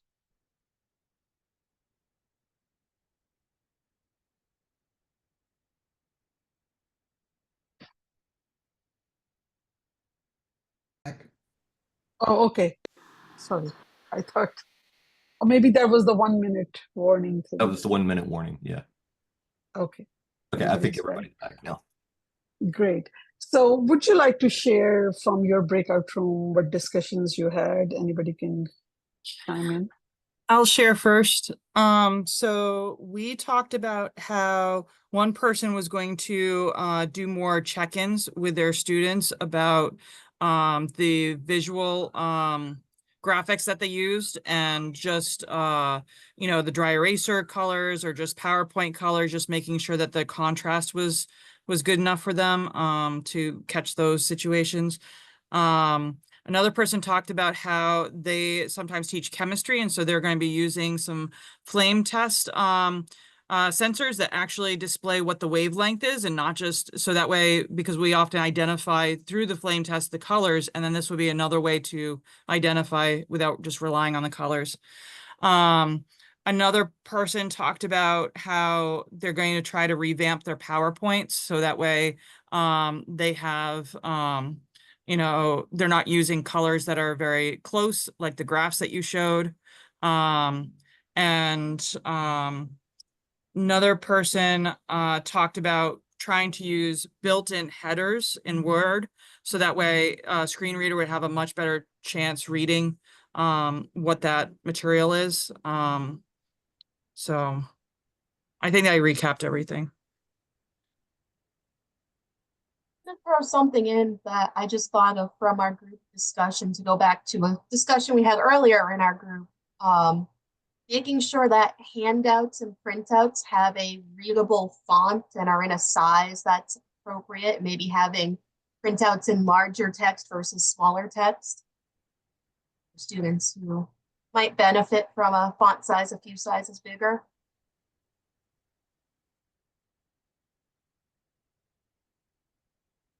So anything else? Yes, Dan. Oh, yes. One thing we talked about in our group is making, yes, just like Laura was saying, making sure that everything is readable, making sure it's large enough font size. And if you're writing something on the board, it should be large enough. If you're showing in the PowerPoint, it should be large. And one thing that I do is I like, when they're doing group stuff or just in the middle of class, like I'll go to the back of the room, look up at the front and say, okay, can I read that from here? I know how bad my handwriting is, but can they still read it? And I always like constantly remind them, like, if you can't read what I wrote, let me know, because I know my handwriting is bad. And then I'll encourage them to say, oh, wait, I can't, is that a 5 or an S? I can't read that. I'm like, oh, that's supposed to be a 5. Let me make that a little more pointy. But in addition to font sizes, like with certain figures and charts, I make sure there's enough color contrast, because I have certain problems with shades of red and green.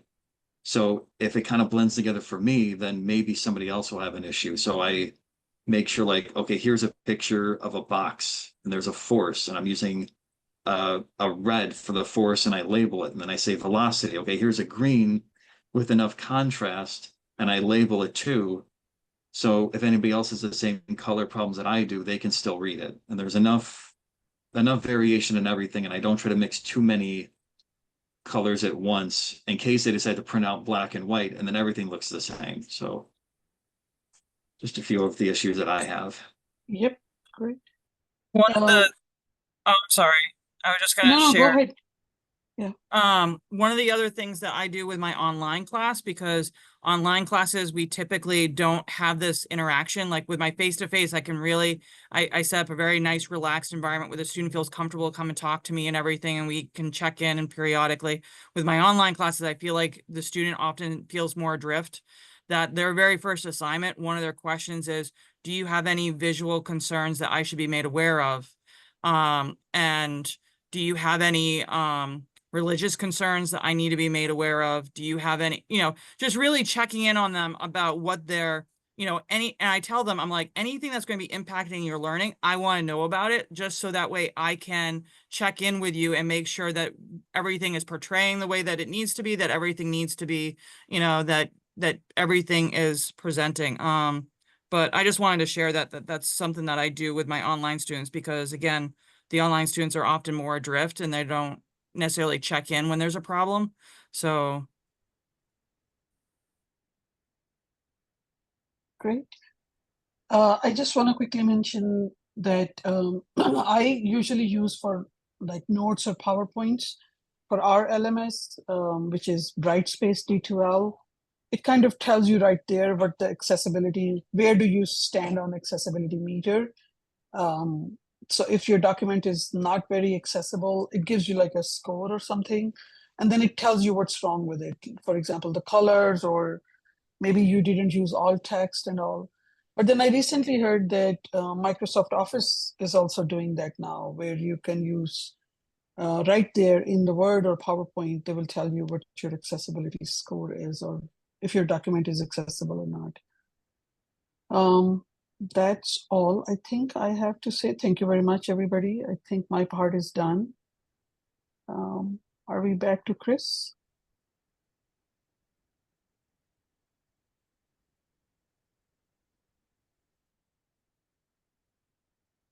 Chris, you are muted if you are talking.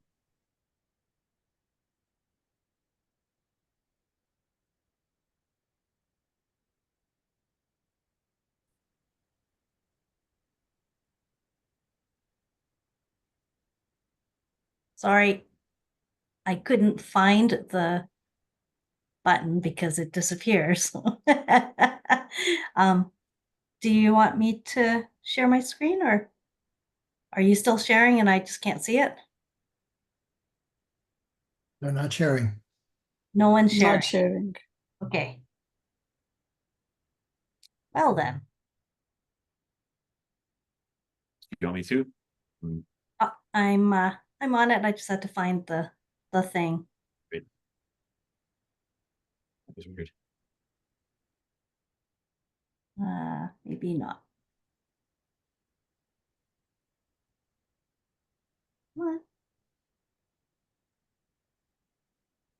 All right. Okay, you need to share. Sorry, Alex.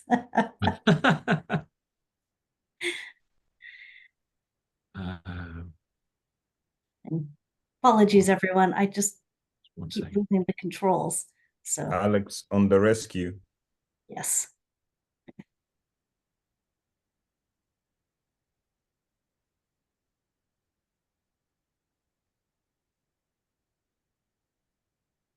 So, oh, maybe, possibly, to the rescue. Or maybe this is it. There will be no more. We are coming to the end of AI has taken over. Yeah. I think that's it. They want us to know.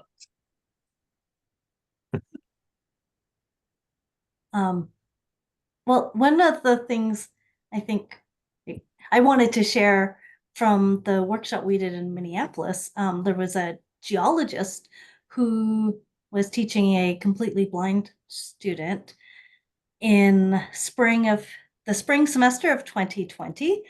And so they started off,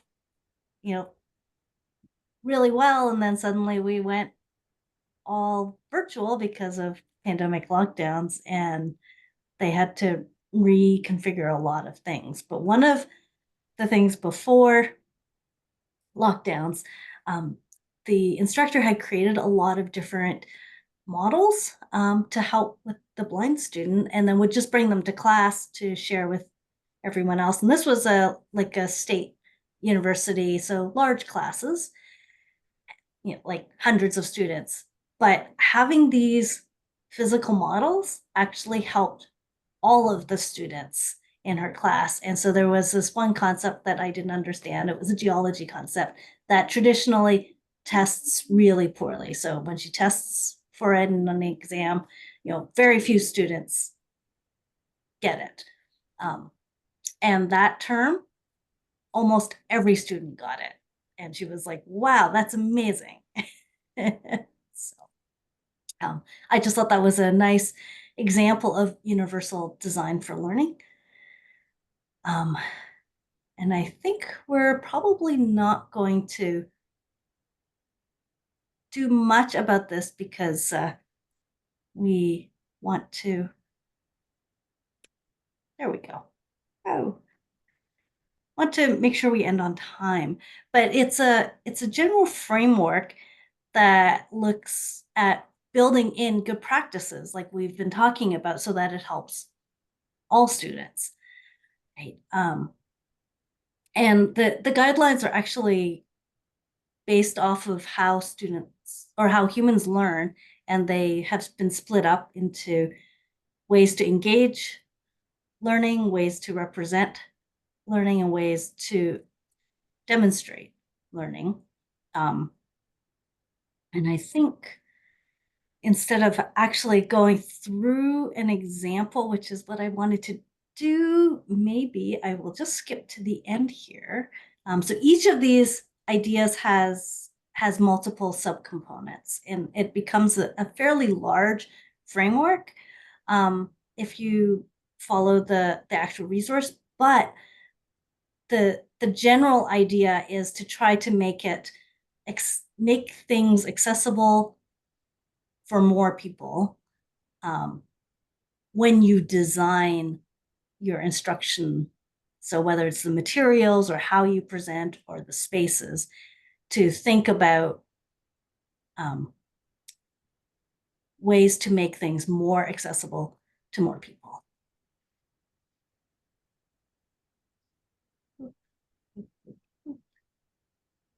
Whoa, okay. All right, so what I had wanted to do was just do a quick round robin of the facilitators and things we have maybe done or changed in our practices to improve learning and accessibility. And I'll start. So now I obsessively use the built-in headers in Word or Google Docs. And the reason for that is that it's accessible for screen readers. And it actually really helps me. So if you use any of these built-in header systems, you can actually get an outline of the material ahead of time, and that's really important. So who's next? Tony.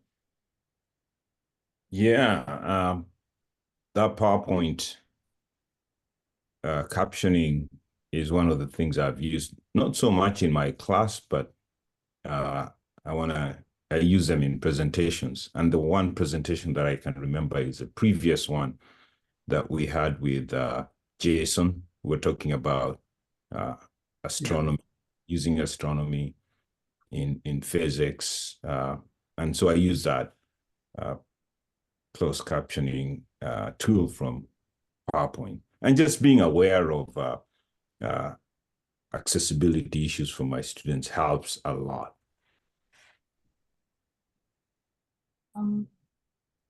Alex.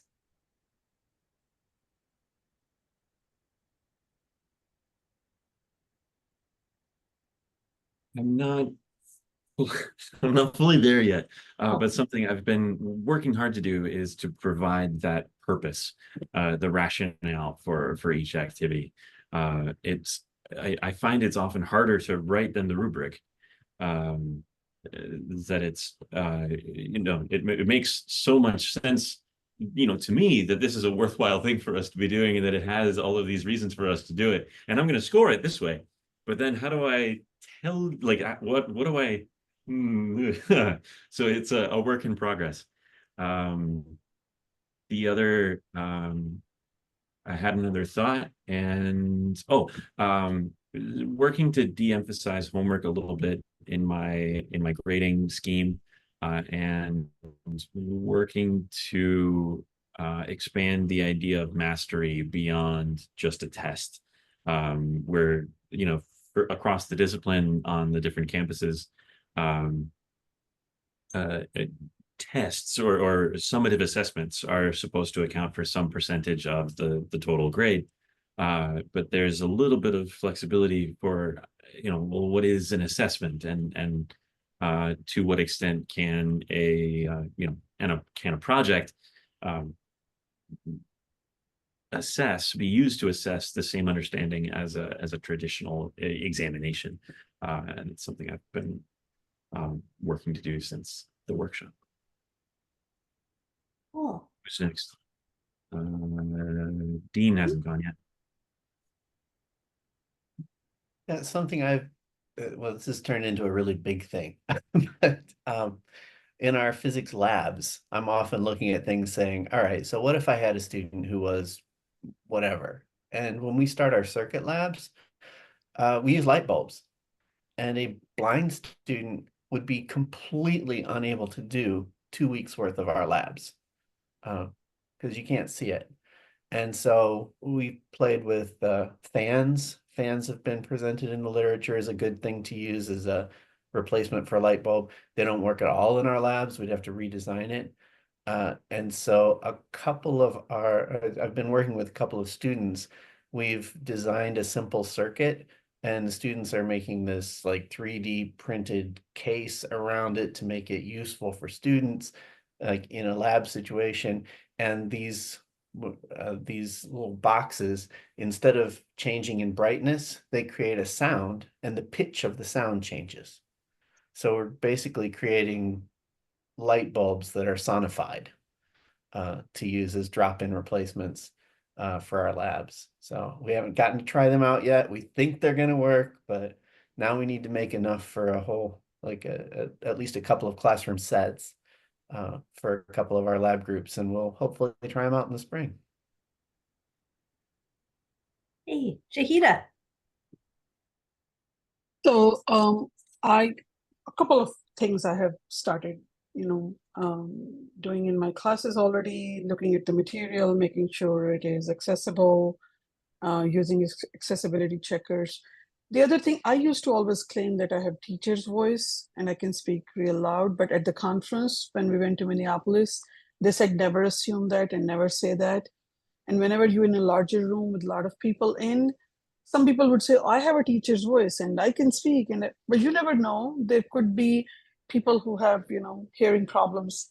So I always intentionally make sure that I use a microphone when I'm talking in a room where there are a lot of people, especially in meetings and trainings. And if I'm giving a workshop, I never say that I have a teacher's voice, and I never assume that people can hear me.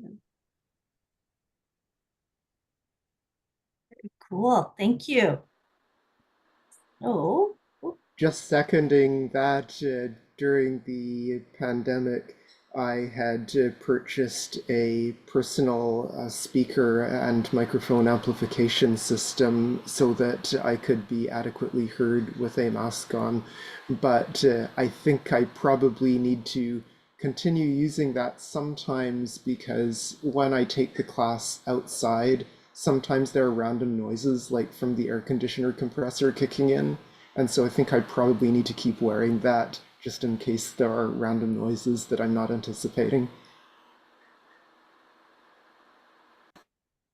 Great. Thank you. So, final thoughts, work with your students, use multiple representations, think about accessibility preemptively, and work to level the field. So thank you all for coming. And I'm just going to put in the chat link to our feedback survey. I'm sure you've all actually done it in the past, and we'd appreciate your feedback. So thank you again for attending, and I'm willing to stick around if people want to chat or ask questions at the end or after. And if you need to go, have a great rest of your weekend. Thank you very much. Well, as usual, this was very informative, and I appreciate the presenters being here today. Thank you.